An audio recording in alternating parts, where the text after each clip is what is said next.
Hello and welcome to the Hole in My Heart podcast. This is episode 230, Laurie's Book Club, The Anxious Generation. Laurie's Book Club. I have been really excited about this. I can't wait to tell you guys more about what Laurie's Book Club means. First, I need to make a joke about it being episode 230. Yes. Time to go to the dentist. Welcome to the Hole in My Heart podcast, where we make more than dad jokes. So we talk about how the gospel is good news for everybody every day. I am your host, Laurie Krieg, and we're coming at you from the lovely WCSG radio studio. And next to me is my husband and favorite licensed therapist, Matt Krieg. Matt, how are you? How are you? How are you? I'm good. I'm okay. Got some sleep last night, so yeah, I'm good. You? I already want to derail it.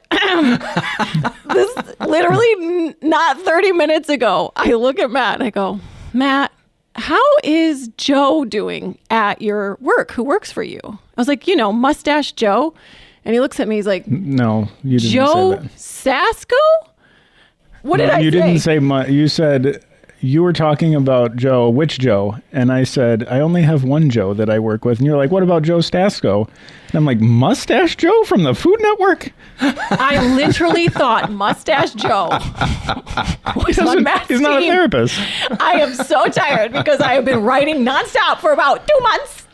I'm not kidding. I picture Joe Sasko from the Food Network working for Matt. Anyway, Wow. Steve, do you know who Joe Sasko is? I don't. Well, Google him. He's got quite the I'll do that. mustache. How are you today, Steve? I'm doing fine. I haven't been writing nonstop for 2 months, but we did get a puppy last week. You got a puppy? Yes. You have been holding back the news. You just started telling Sorry. us this. What Bury kind the of puppy? lead. This isn't book club time. It's puppy time. Yeah. She is a English cream golden retriever. The word cream Yeah. makes her sound like Something. Rolo or something. Is that a mix or is that the color? That's the breed. It's a subtype of golden retriever. And this is your dog? Yes. Yeah. It's very, a whole story very how fancy. she ended up with us. But Kelly and our youngest son, Luke, it's kind of their project. So I'm letting it be their project. So it'll end up your dog. We'll see.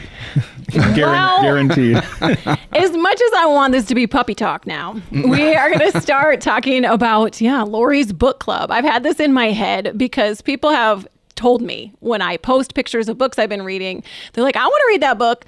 I got no time to read that book. So here's the tagline for Laurie's Book Club episodes. I read the book so you don't have to. So the book that we are reading and talking about today, that I read and we're going to be talking about today, is called The Anxious Generation by Jonathan Haidt. And Steve, this is where I'm going to toss to you. Yeah. And you're going to tell us about him as you would a guest, but Yeah. he's not in person here. Okay. All right. Well, this author, Jonathan Haidt, is the Thomas Cooley Professor of Ethical Leadership at New York University's Stern School of Business. He has a PhD in social psychology from the University of Pennsylvania and has written books such as The Righteous Mind, The Coddling of the American Mind. His latest book, The Anxious Generation, released March of this year, 2024, and was almost an instant New York Times bestseller. It might have been actually an instant, but it was quick. Yep. Right. So right now, as the time of this podcast recording, it's number 9 in all books on Amazon. Of all books, there's Wow. like a bajillion.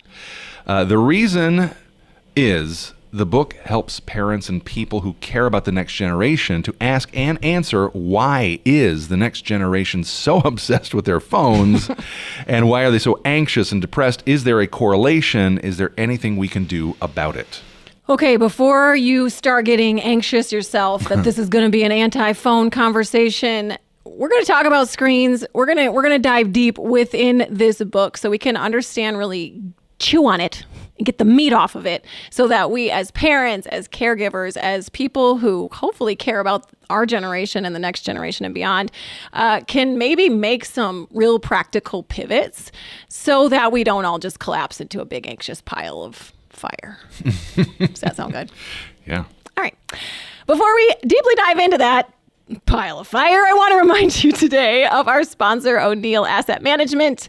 Matt and I love them. We love their team. They're the ones who we went to when we just were looking around at our money and wondering, As if we were just sitting in money. Let's pretend we were. Rubbed our 2 nickels together and said, we should probably take this to someone who knows how to handle 2 nickels. And we did, to O'Neill Asset Management and his team. If you guys are wondering what to do with your 2 nickels, more or less, you can reach out to o'neillassetmanagement.com. It's in the show notes. We don't have a question of the week, so we're just going to dive into The Anxious Generation. Okay, this is the book that I've texted all my friends that they need to read it. I have texted all of my family, all 10,000 of them. And the reason I cared about it so much is I can feel a bit helpless when I look at my own screen addiction, even though I try and, put it in its proper place. And when I look at our kids, and it feels inevitable, like they're going to get a phone and then it's just like, goodbye kids. They're going to get hooked on porn. They're going to get hooked on social media and we're gone. Before I get into some stats, guys, any thoughts on what I just said as far as, does it feel inevitable? Or are you seeing that with your kids, Steve? That it's like, bye kids. Yeah, I think for my kids, and it could be unique to just where they're at in their subculture, the screen of choice is the video games. Oh, yeah.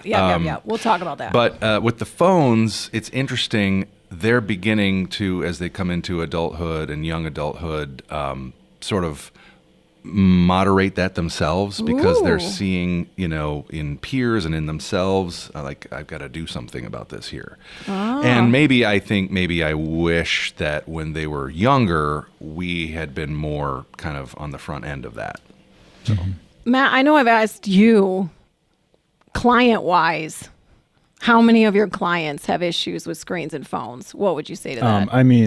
I would say all of my clients who have smartphone access, if they are between the ages of 13 and 40, probably have some level of screen issue. If it's social media, if it is pornography addiction or something like that, there's some level of like out of control phone use or screen consumption.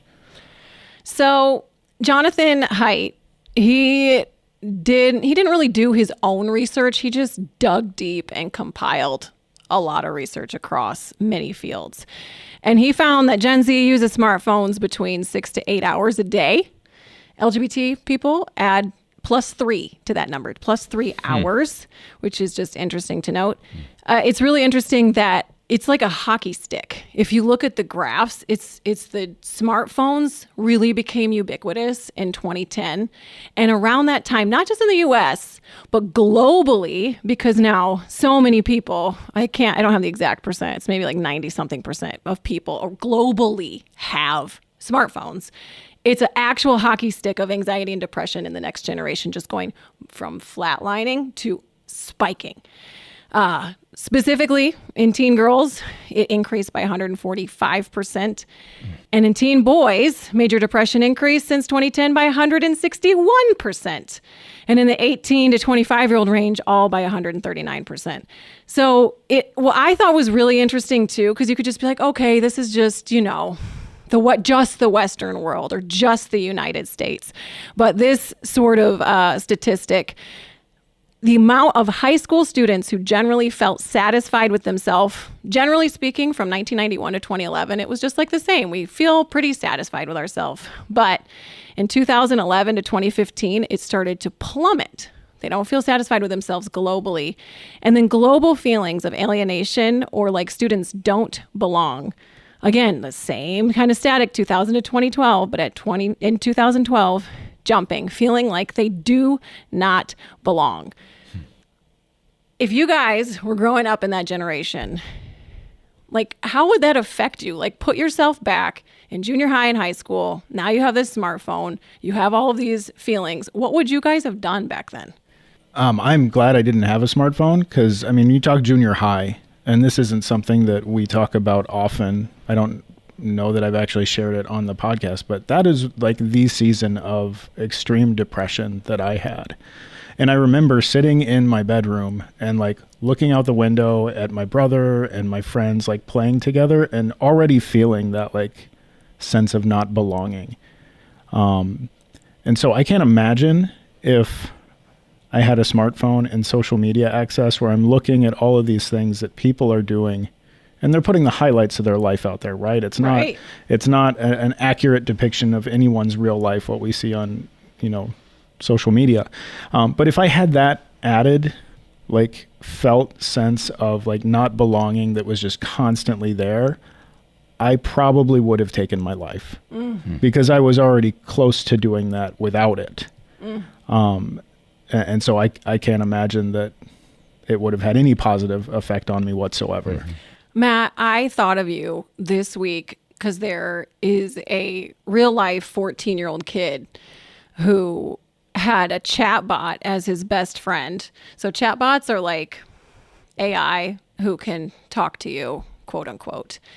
And allegedly, there's a lawsuit. This kid's 14 in Florida. Allegedly, he became so obsessed with this chatbot where he felt seen and known and loved.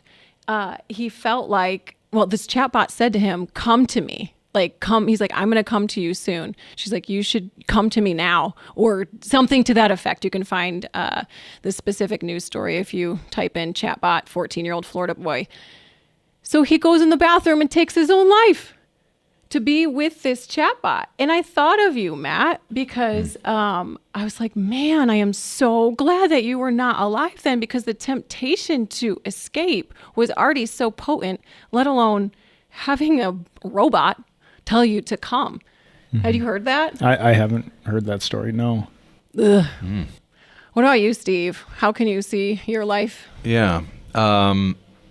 I think in junior high and high school, I was I was a very lonely kid, but I was also very social. So I was lonely in my like home and family life, and my lifeline, I think, was, talking to friends on the phone, but that was limited, and I can't imagine if that kind of communication was just like unlimited.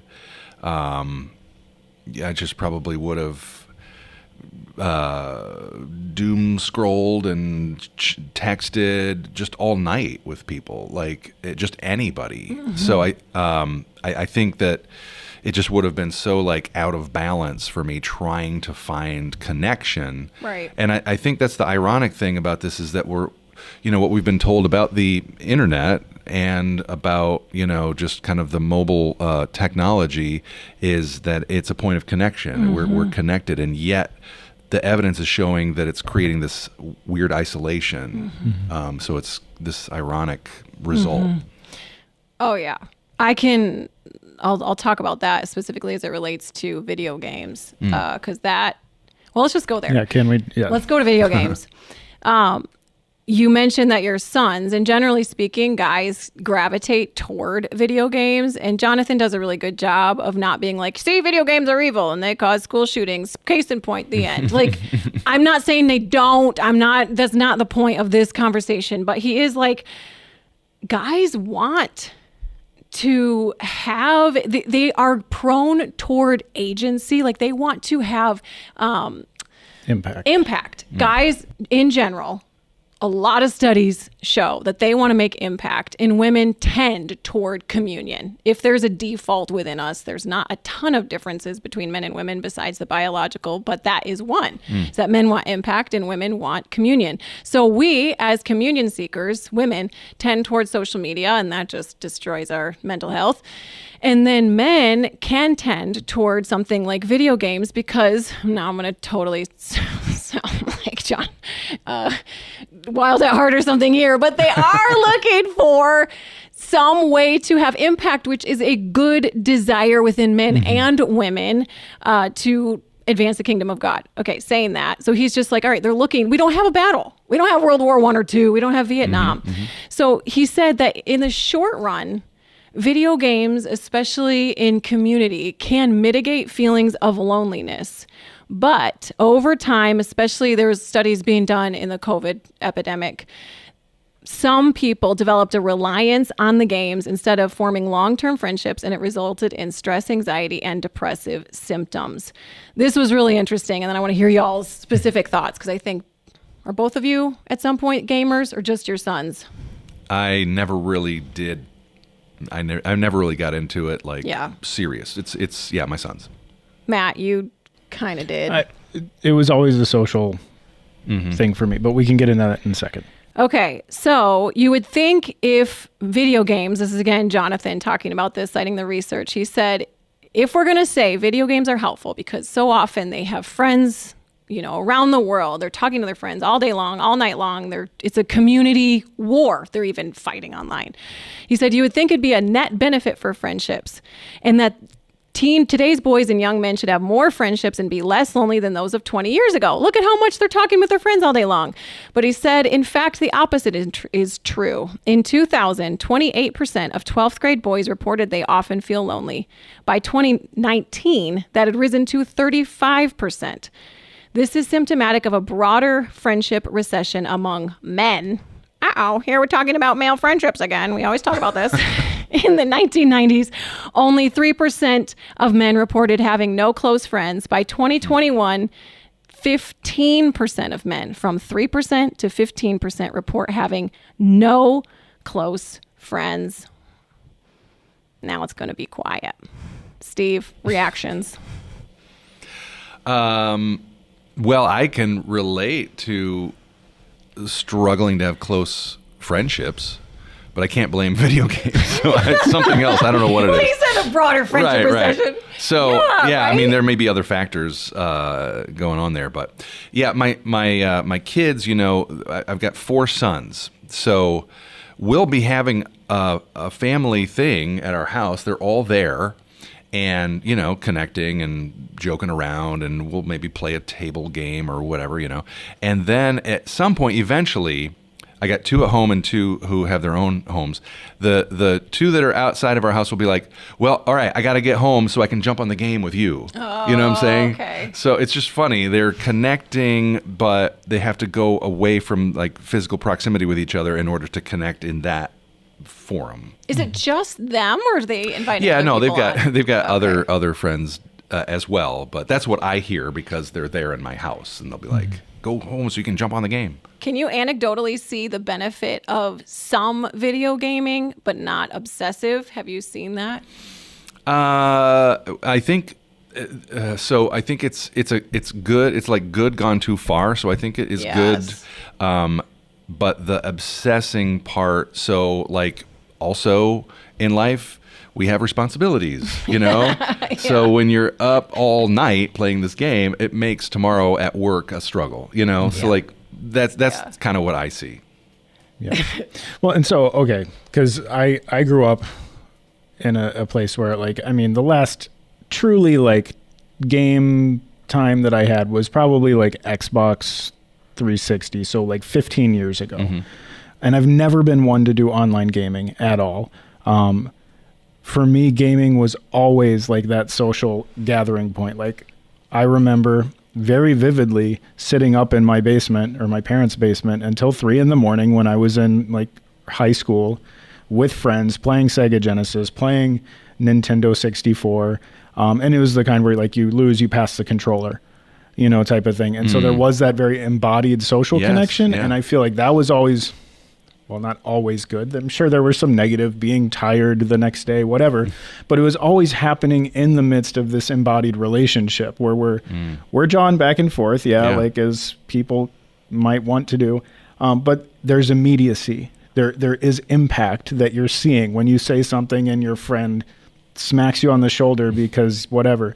And what I hear about so often now is that like people will log into their game, they'll have their friend group, but then inevitably there's like some 11-year-old kid just swearing their minds out, at everyone else in the game, which is something that I'm guessing that same 11-year-old kid would never do in person. And so like, yes, there can be relationship and there can be some good, but when it's happening only in this like disembodied place where there's still anonymity, like it leads us to, let's say, engaging with our less desirable qualities more freely.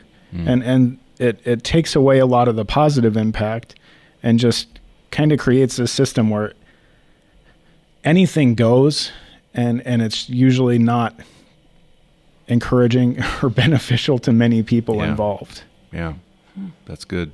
Another thought that I have, just knowing myself, and I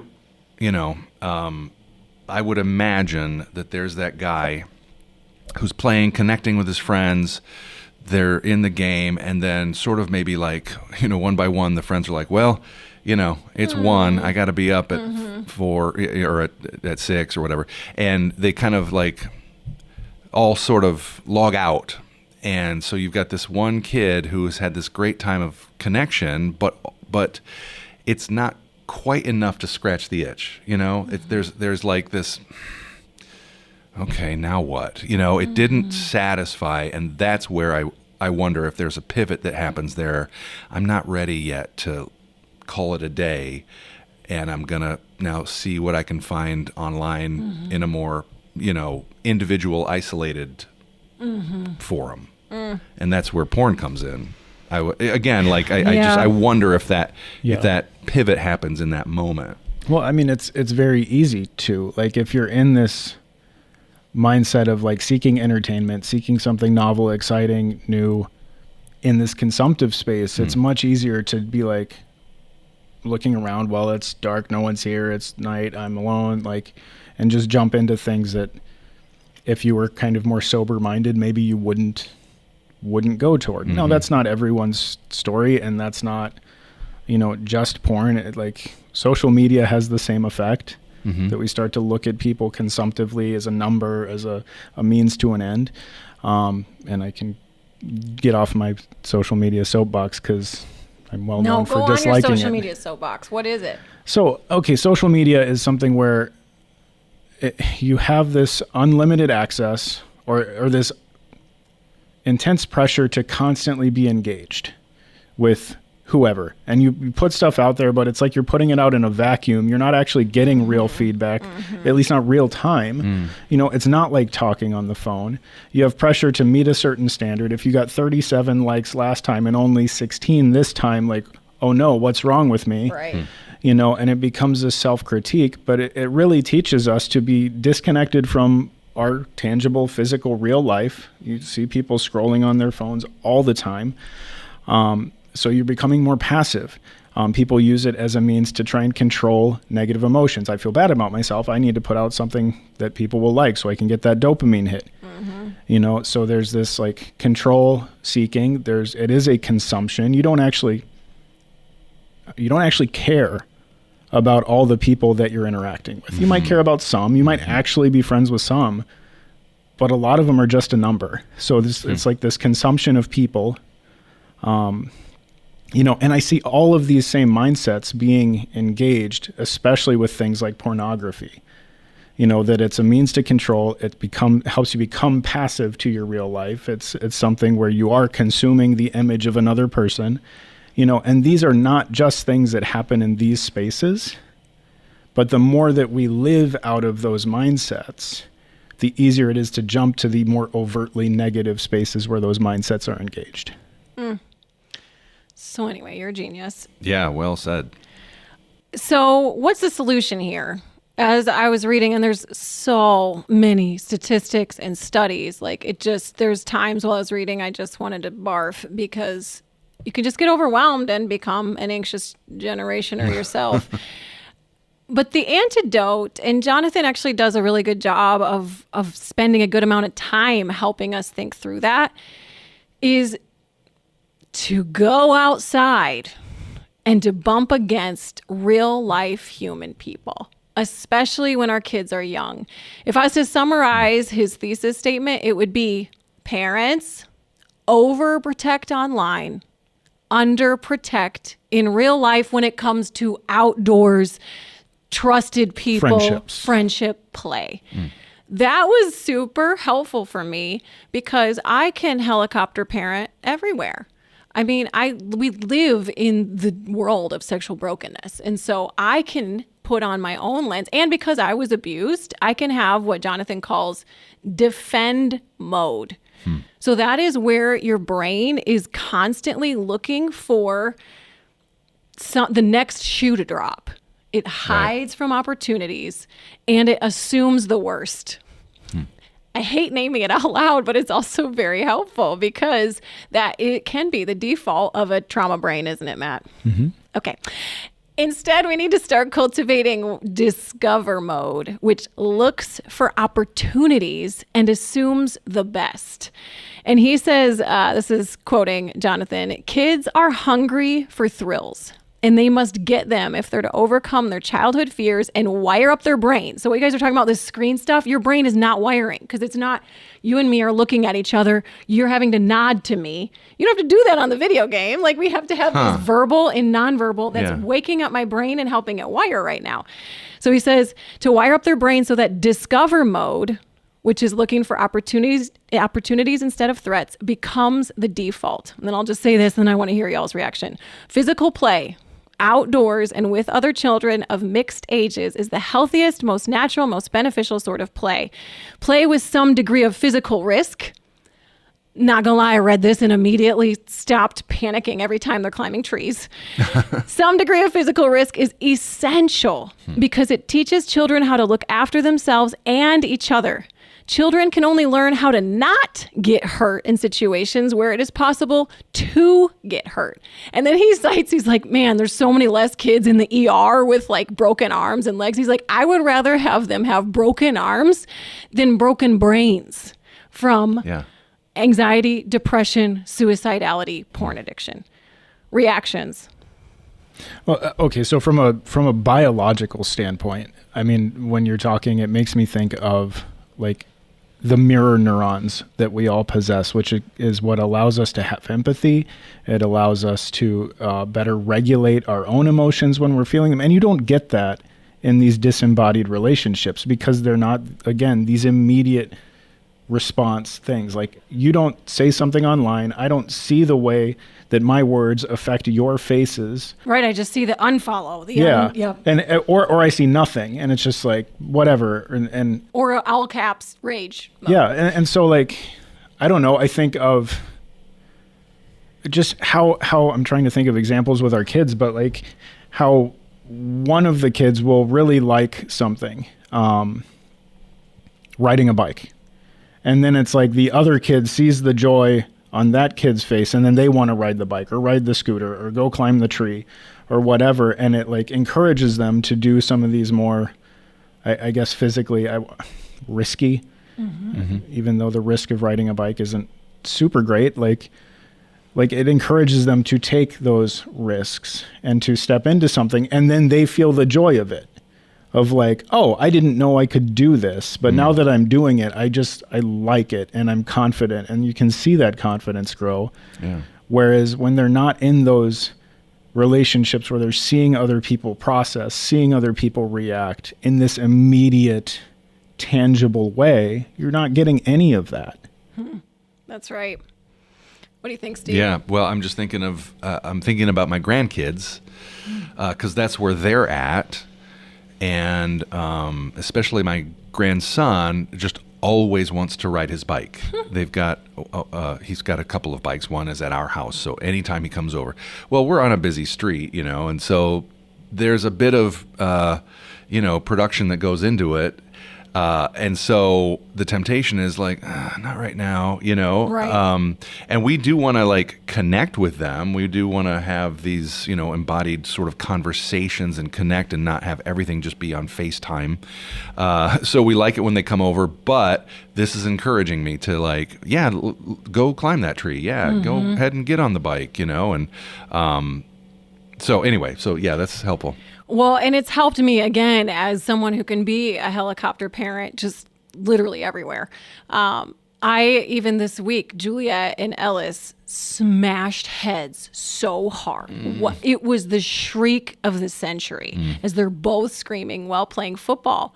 And there's a part of me where I would have been like, they're gonna, everything's the worst. There was a part of me that went, well, at least they're getting hurt in real life with real friends in their understanding cause and effect while building these mirror neurons. It's like then online where none of that brain development is happening. So although it was hitting their heads, they're fine. And they were really developing their brains.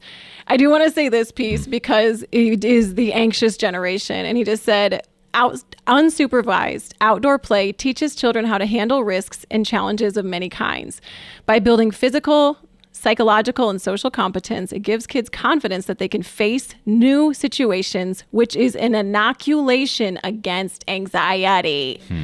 As I watch, our house is the hang house of the neighborhood. There's between 3 and 8 extra kids at our house, a lot. And we love that. And we've kind of fostered that by not being so precious. And having good snacks. And oh my gosh, the snacks. You got to have your snack game. But when I watch them having to negotiate things like tag and who's doing what and what game they're playing, I just keep thinking, because of this book, this is so good for their brains. This is so good for their future selves, because this is what real life is about. Okay, friends who you just took part in about a 30-minute book club. It was about a 400-page book, if not more. What'd you guys think of this? Anything stand out to you? We would love to hear from you. You can email me at podcast@lauriekrieg.com. Also want to give one more shout out. Big thanks to O'Neill Asset Management. We should send him Anxious Generation as a thank you. But seriously, Andrew's team has been such an anxiety reliever, speaking of, for our family. If you're looking for help with your financial world, just reach out to o'neillassetmanagement.com. It's also in the show notes. We do still have the same question of the week for next time. Matt, you told me what your answer is going to be to this.